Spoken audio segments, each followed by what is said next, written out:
আমি প্রথমেই তৃণমূল কংগ্রেসের সভানেত্রী আমাদের নেত্রী মমতা বন্দ্যোপাধ্যায়কে এবং আমাদের নেতা সর্বভারতীয় সাধারণ সম্পাদক অভিষেক বন্দ্যোপাধ্যায়কে, সেই সঙ্গে তৃণমূল কংগ্রেসের সকল উচ্চস্থানীয় যারা নেতৃত্ববৃন্দ রয়েছেন, আমার বয়োজ্যেষ্ঠ সকলকেই আন্তরিকভাবে কৃতজ্ঞতা এবং ধন্যবাদ জানাতে চাই যে ওনারা আরো একবার আমার উপর বিশ্বাস রেখেছেন এবং এই যে মানুষের সেবা করার একটা গুরু দায়িত্ব, সেই দায়িত্ব ওনারা আমাকে যোগ্য ভেবেছেন পালন করার জন্য।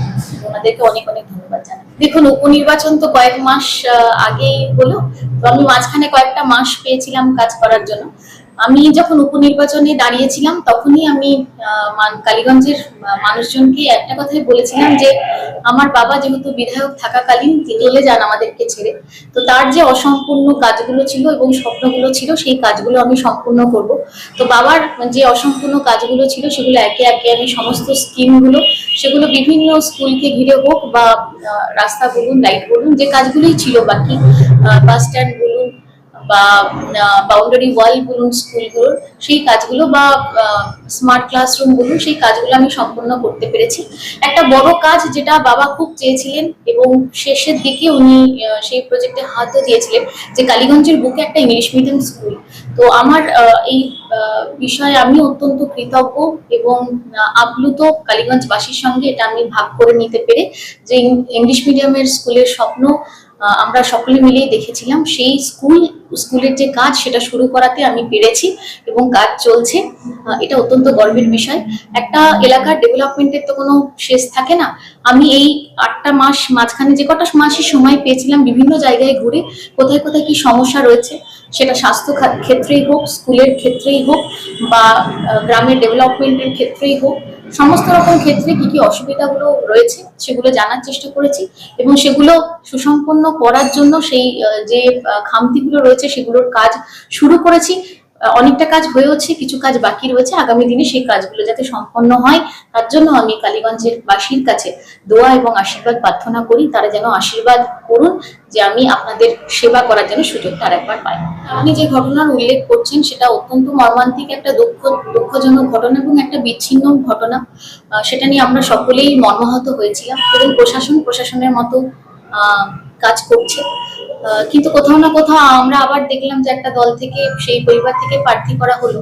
তো কোথাও না কোথাও একটা দুঃখজনক ঘটনাকে ব্যবহার করে একটা রাজনৈতিক খেলা বা ইচ্ছে প্রকাশ করেছেন কেউ। আমি রাজনৈতিক লড়াইয়ে অবশ্যই রয়েছি, তাই রাজনৈতিকভাবে মাঠে নেমে মোকাবিলা করব সকলের সঙ্গে। এবং আপনারা জানেন যে তৃণমূল কংগ্রেস এমন একটা দল যে কোনো অন্যায়ের সাথে অন্যায়কে এরা প্রশ্রয় দেয় না। যদি আমাদের তরফ থেকে কোথাও কোনো গাফিলতি আমরা পেয়ে থাকি, তার কড়া হাতে প্রত্যেকবার ব্যবস্থা নেওয়া হয়েছে। এক্ষেত্রে প্রশাসনের দায়িত্ব পালন করছে। আর আমাদের কালীগঞ্জের সংগঠন অত্যন্ত মজবুত এবং কর্মীরা জানে তাদের কিভাবে কাজ করতে হবে। অত্যন্ত শক্তিশালী এবং ভালো সংগঠন। তাই আমাদের আমি এটুকুই বলবো আপনাদেরকে যে এটুকু বিশ্বাস রাখুন যে আমরা মাঠে ময়দানে রাজনৈতিকভাবে লড়াই করে কালীগঞ্জের মানুষের কাছে পৌঁছে যাব এবং আমাদের যে উন্নয়নের পরিসংখ্যান, আমার যে উন্নয়নের পরিসংখ্যান সেগুলো বা আমাদের নেত্রীর যে উন্নয়নের পরিসংখ্যান সেগুলো ঘরে ঘরে গিয়ে মানুষের সামনে তুলে ধরে আমরা আবার একবার তাদের আশীর্বাদ প্রার্থনা করব। আপনি এখানে দুটো জিনিসের উল্লেখ করলেন, একটা হচ্ছে পলাশীর নাম বললেন। আমরা সকলেই জানি পলাশী একটি ঐতিহাসিক শহর, পলাশী যুদ্ধের জন্য। তো এটা বলতে আমার অত্যন্ত আনন্দ হচ্ছে যে আমার এই যে কয়েক মাসের স্বল্প সময়কাল, তার মধ্যেই কিন্তু আমি বিষয়টি বারবার উচ্চ নেতৃত্ব স্থানের কাছে এবং যে অফিসিয়ালরা রয়েছেন আমাদের ডিস্ট্রিক্ট ম্যাজিস্ট্রেটের কাছেও আমি বারবার এই কথাটা উত্থাপিত করেছি। আমাদের যে পলাশী যে মনুমেন্টের জায়গা, সেই জায়গায় অলরেডি অনেকগুলো পরিকাঠামো রয়েছে, সেগুলোর আরো বিস্তারিত কিভাবে উন্নয়ন করা সম্ভব সেই বিষয়ে বিস্তারিত আলোচনা হয়েছে এবং ডিএম সাহেব তার টিম নিয়ে ভিজিটও করেছিলেন। এবং অত্যন্ত আনন্দের খবর যে ট্যুরিজম ডিপার্টমেন্ট থেকে একটা ভালো অ্যামাউন্টের টাকাও স্যাংশন হয়ে রয়েছে। কিন্তু আপনারা দেখলেন যে আমি জয়ী হয়ে আসার কয়েক মাস পরেই তো আবার এই কয়েক মাস ধরে যে এসআইআর নিয়ে যেভাবে চললো, তাতে তো পুরো ডিপার্টমেন্ট এসআইআর এ এঙ্গেজ হয়ে গেল। এবং মাঝখানে আমাদের আরো অনেক কাজ হয়েছে। আমাদের পাড়া আমাদের সমাধানে বুথ স্তরে নেমে আমরা কাজ করেছি, সেগুলো বড় বড় কাজ ছিল। ইমেল ল্যাডেরও কাজ হয়েছে। তো এই যে পলাশী ট্যুরিজম ঘিরে আমরা একটা স্বপ্ন দেখছি এবং আশা রাখছি যদি মানুষ তাদের আশীর্বাদ করেন সেই কাজটা আমি এগিয়ে নিয়ে যেতে চাই। কালীগঞ্জের মনুমেন্টকে ঘিরে আরো অনেক পরিকাঠামো তৈরি হবে এবং বাইরে থেকে লোকজন যাতে আসে সেই সৌন্দর্য বিস্তারণের যে কাজ সেই কাজ আমরা করতে চাই। সেই সঙ্গে সঙ্গে পাশে আমাদের এখানে নদী রয়েছে, সেই নদীকে ঘিরে যদি কিছু পর্যটন করা যায় সেই ব্যাপারে বিস্তারিত আলোচনা হয়েছে। তো আমি আশা রাখছি আগামী দিনে এই ক্ষেত্রে কাজ করার অনেক জায়গা রয়েছে এবং আমি এই ক্ষেত্রে কাজ করতে চাই।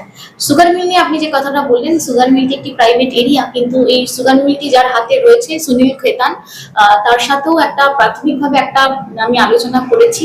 তো যেহেতু সময় খুব কম ছিল, আমি আশা রাখবো যে আবার যদি আমি সুযোগ পাই এই নিয়ে সুগার মিলটাকে ঘিরে যদি কিছু করা যায়, আমি এইটুকু বিশ্বাস রাখি যে তাতে কালীগঞ্জ জুড়ে একটা বিশাল কর্মসংস্থানের সম্ভাবনা। আমি অত্যন্ত কৃতজ্ঞ এবং আমার নেত্রী মমতা বন্দ্যোপাধ্যায় চিরকাল তার স্নেহের হাত আমার পরিবারের উপর রেখেছেন। আমার প্রয়াত বাবা এই 2011 সাল থেকে এখান থেকে বিধায়ক এবং একদম তিনি তৃণমূলের জন্ম লগ্ন থেকে এই দলের সঙ্গে রয়েছে। আমার পরিবার সবসময় এই দলের সঙ্গে রয়েছে।